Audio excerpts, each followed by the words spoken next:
ओम नमो भगवते वासुदेवाय। जय श्री कृष्णा। भक्तों, आज की इस वीडियो में आप सुन रहे हैं मार्गशीर्ष मास महात्म्य का अध्याय 12।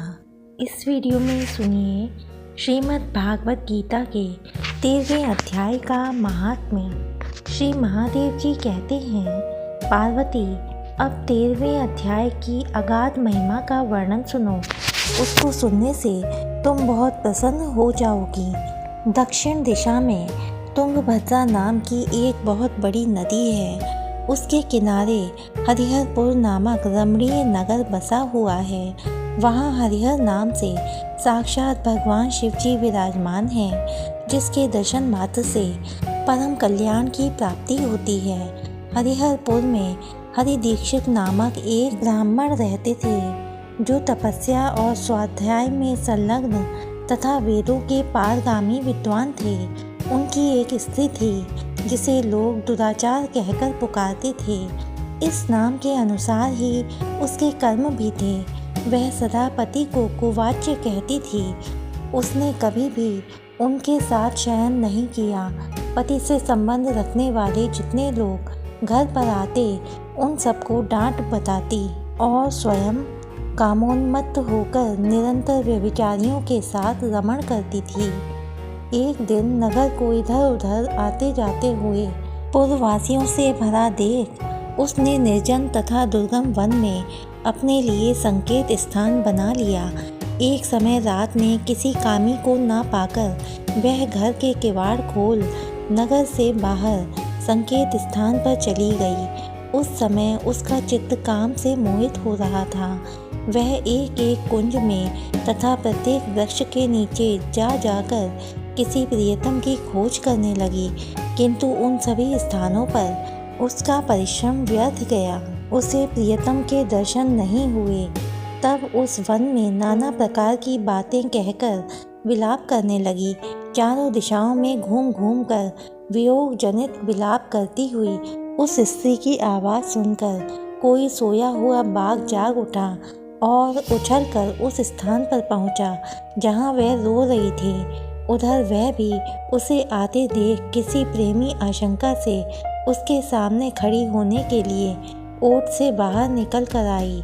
उस समय व्याघ्र ने आकर उसे नख रूपी बाणों के प्रहार से पृथ्वी पर गिरा दिया। इस अवस्था में भी वह कठोर वाणी में चिल्लाती हुई पूछ बैठी, अरे बाघ, तू किस लिए मुझे मारने को यहाँ आया है? पहले इन सारी बातों को बता दे, फिर मुझे मारना। उसकी यह बात सुनकर प्रचंड पराक्रमी व्याघ्र क्षण भर के लिए उसे अपना ग्रास बनाने से रुक गया और हंसता हुआ सा बोला, दक्षिण देश में मलापहा नामक एक नदी है।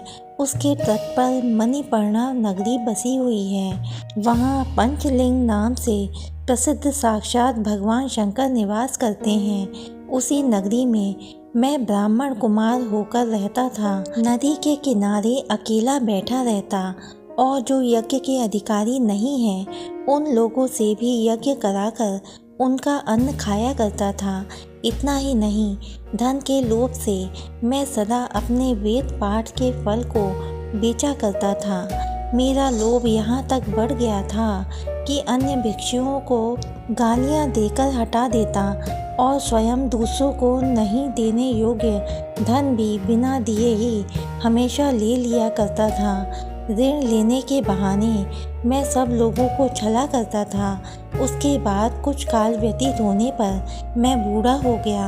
मेरे बाल सफ़ेद हो गए, आँखों से सूझता न था और मुंह के सारे दांत गिर गए। इतने पर भी मेरी दान लेने की आदत नहीं छूटी। पर्व आने पर प्रतिग्रह के लोभ से मैं हाथ में कुछ लिए तीर्थ के समीप चला जाया करता था। तत्पश्चात जब सारे अंग शिथिल हो गए, तब एक बार मैं कुछ दूध ब्राह्मणों के घर पर मांगने खाने के लिए गया। उसी समय मेरे पैर में कुत्ते ने काट लिया। तब मैं मूर्छित होकर क्षण भर में पृथ्वी पर गिर पड़ा। मेरे प्राण निकल गए। उसके बाद मैं इसी व्याघ्र योनि में उत्पन्न हुआ। तब से इस दुर्गम वन में रहता हूँ तथा अपने पूर्व पापों को याद करके कभी धर्मिष्ठ महात्मा, यति, साधु पुरुष तथा सती स्त्रियों को नहीं खाता।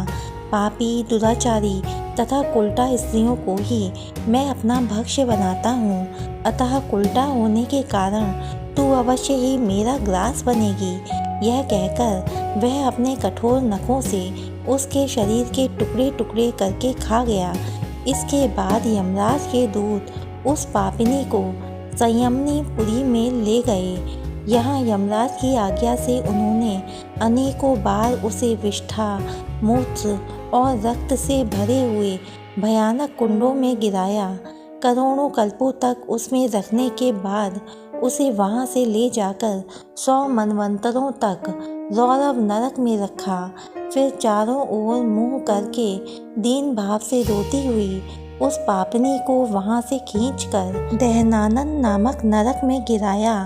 उस समय उसके केश खुले हुए थे और शरीर भयानक दिखाई देता था। इस प्रकार घोर नरक यातना भोग चुकने पर वह महापापनी इस लोक में आकर चांडाल योनि में उत्पन्न हुई। चांडाल के घर में भी प्रतिदिन बढ़ती हुई वह पूर्व जन्म के अभ्यास से पूर्ववत पापों में प्रवृत्त रही। फिर उसे कोढ़ और राज यक्ष्मा का रोग हो गया। नेत्रों में पीड़ा होने लगी। फिर कुछ काल के पश्चात वह फिर से अपने निवास स्थान हरिहरपुर को गई, जहाँ भगवान शिव के अंतःपुर की स्वामिनी जम्भका देवी विराजमान हैं। वहाँ उसने वासुदेव नामक एक पवित्र ब्राह्मण का दर्शन किया, जो निरंतर गीता के 13वें अध्याय का पाठ करता रहता था।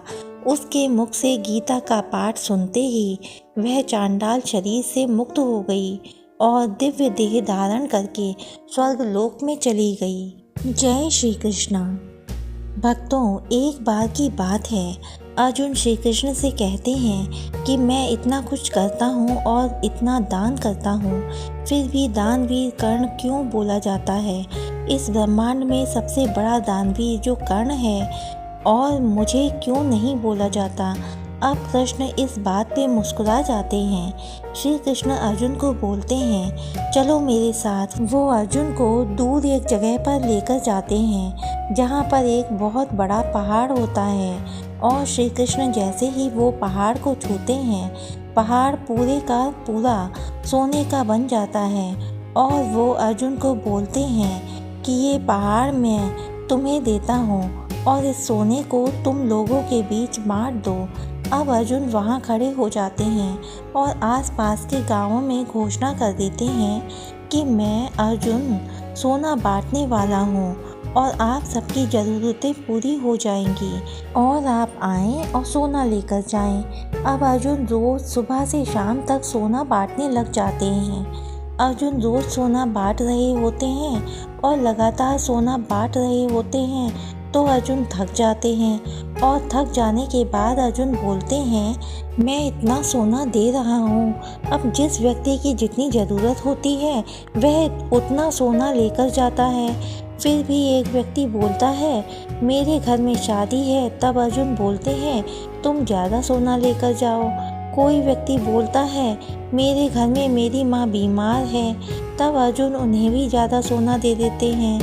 अब अर्जुन लोगों को सोना देते ही जा रहे हैं, पर लोगों की सोना लेने की लाइन खत्म ही नहीं हो रही है और लोग दूर दूर से सोना लेने के लिए आने लग जाते हैं। अब अर्जुन पूरी तरह से थक जाते हैं और श्री कृष्ण को बोलते हैं कि मैं लोगों को सोना देते जा रहा हूँ और लोग तो समाप्त ही नहीं हो रहे हैं। तभी भी श्री कृष्ण अब कर्ण को बुलाते हैं और कर्ण को बोलते हैं, ये सोने का पहाड़ मैं तुम्हें देता हूँ, इसे लोगों के बीच बांट दो। और कर्ण कहते हैं, ठीक है, आप जैसा कहें। अब कर्ण वहाँ खड़े हो जाते हैं। कर्ण घोषणा करते हैं कि ये जो सोने का पहाड़, ये मैं आप सबको दान देता हूँ। अब ये बोल के कर्ण वहाँ से चले जाते हैं। अब कर्ण के जाने के बाद श्री कृष्ण बोलते हैं अर्जुन से, जब तुम सोना दे रहे थे और तुम कौन होते हो ये ठहराने वाले कि किसे कितना सोना देना है और तुम जब सोना दे रहे थे तब तुम खुद की तारीफ सुनने के लिए सोना दे रहे थे, जबकि ये सोना तुम्हारा था ही नहीं। जब कर्ण आया और उन्होंने सिर्फ लोगों में घोषणा कर दी, सब सोना ले लो, ये फ़र्क है तुम में और कर्ण में, और इसीलिए कर्ण को दानवीर कर्ण कहा जाता है। ये कहानी हमें ये सिखाती है कि प्रत्येक व्यक्ति की उसके जीवन, अपनी खुद की क्षमता, प्रतिभा और अनुभवों के साथ हर व्यक्ति अद्वितीय होता है और उन व्यक्तियों से खुद की तुलना करना व्यर्थ है। जय श्री कृष्णा। राधे राधे।